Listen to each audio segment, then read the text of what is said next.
Pendidikan bela negara seharusnya menjadi senjata pamungkas untuk merangkul rakyat agar mempunyai jiwa membela negara setia pada Pancasila dan Undang-Undang Dasar 45. Namun pada penerapannya ada batasan-batasan.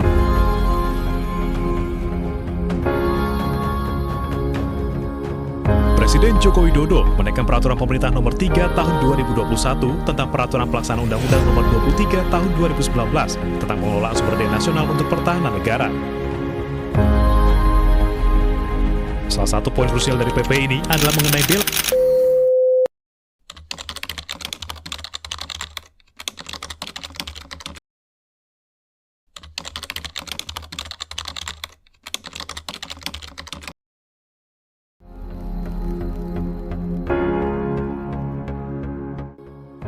Perkenalkan, nama saya Reslan Feza. Di sini saya adalah salah satu siswa kelas 11 dari sekolah SMA Negeri 1 Ciawi.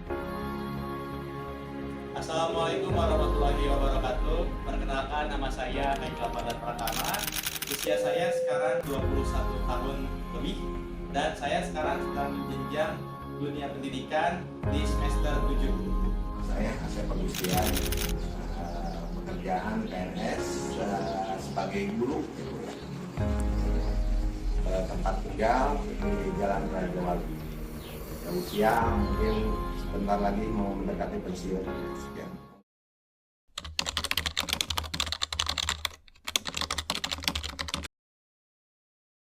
Sikap atau tindakan yang paling enggak ada kepedulian terhadap negara, baik warganya maupun geografisnya.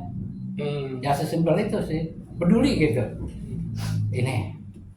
Menurut saya, bela negara adalah sikap dan tindakan untuk menjaga serta mencintai tanah air, tidak hanya lewat peperangan saja, tetapi juga bisa dengan hal-hal yang sederhana, seperti menaati peraturan sekolah, peduli lingkungan, dan berbuat positif bagi bangsa. Kalau sepengetahuan saya, bela negara itu diambil dari kata bela negaranya kayak tindakan atau bahkan inisiatif kita untuk membela negara ini. Tapi arti membela negara itu sangat luas, bisa dengan memelihara negara, memelihara masyarakatnya, seperti itu. Bela negara itu adalah sebuah kewajiban yang diemban oleh seluruh warga masyarakat atau oleh seluruh warga negara. Itu adalah sebuah kewajiban.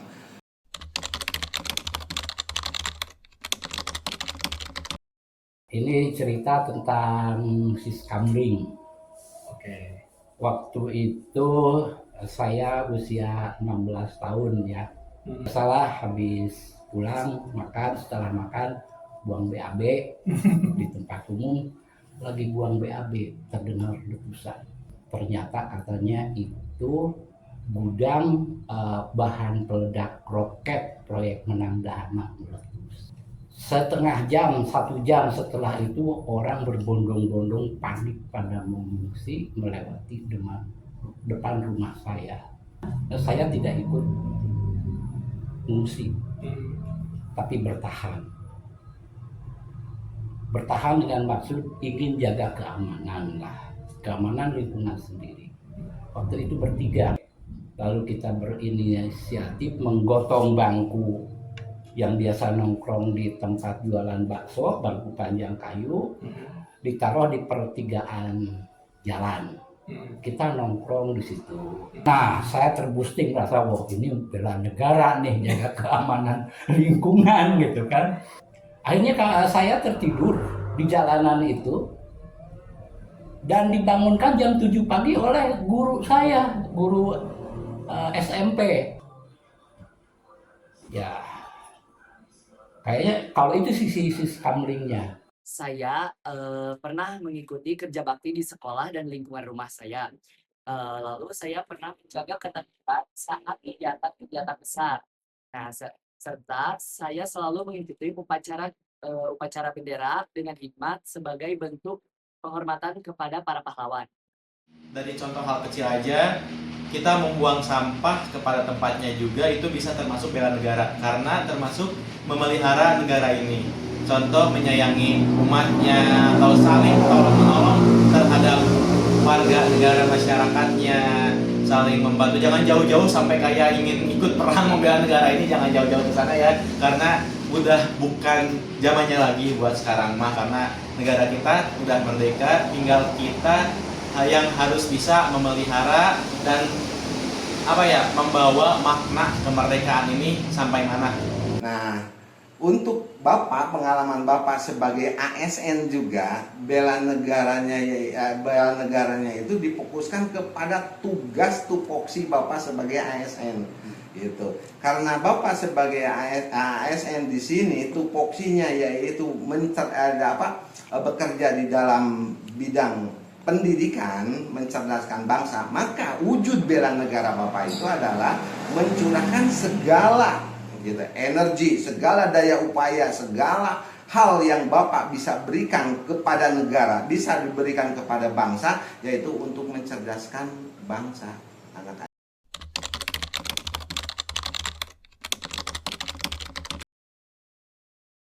Setiap memperoleh berita baik offline atau online, saya selalu mencari siapa yang merilis, yang mengeluarkan berita itu.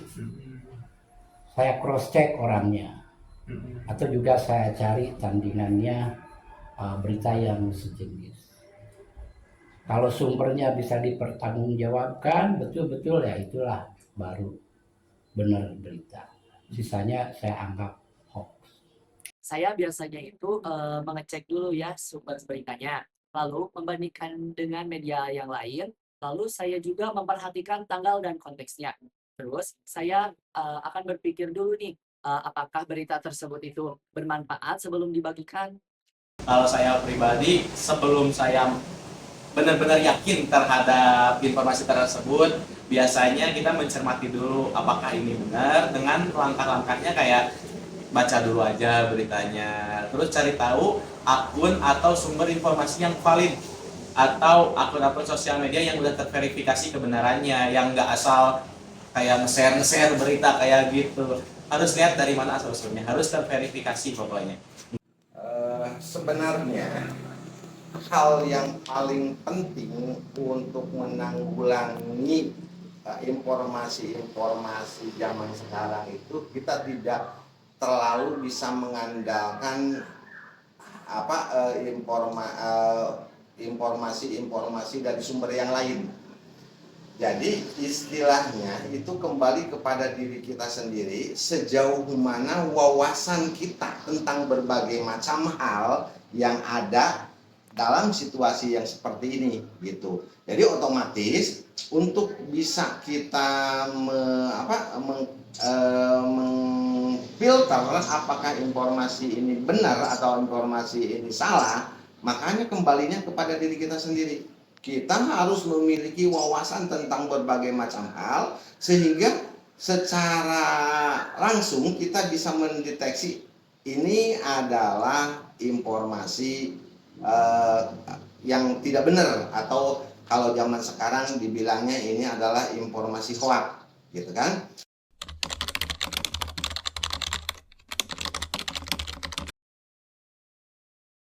Bangsa Indonesia, ini oke ya. Saya ilustrasikan kondisi saat ini antara offline dan online. Ini menurut sosial media. Secara offline, bangsa kita itu sangat ramah, enak, jujur, care gitu ya. Tetapi secara offline, netizen kita itu paling jahat. Nah, harapan saya dari dua ini, andai antara online dan offline ini berimpit menjadi masyarakat yang menyenangkan bagi seluruh dunia, saya berharap pendidikan terencana dan kontinu tentang mental bangsa ini. Mental yang jujur, disiplin, ramah, dan peduli baik terhadap alam maupun terhadap lingkungan. Harapan saya untuk Indonesia, saya berharap Indonesia menjadi negara yang maju, aman, dan adil, serta dipimpin oleh orang-orang yang jujur, dan generasi mudanya itu terus berkarya dan membawa nama baik bangsa ke dunia. Mudah-mudahan banyak perwakilan-perwakilan rakyat lainnya yang bisa benar-benar mewakili rakyat Indonesia ini, karena masih banyak PR sekali di negara kita ini. Harapan Bapak sebagai ASN, harapan Bapak sebagai warga masyarakat Indonesia, harapannya Indonesia semakin kesini itu harus semakin maju dengan sebuah konsep dan dasar perilaku dari warga negara sekarang itu paling utama adalah sebuah kejujuran.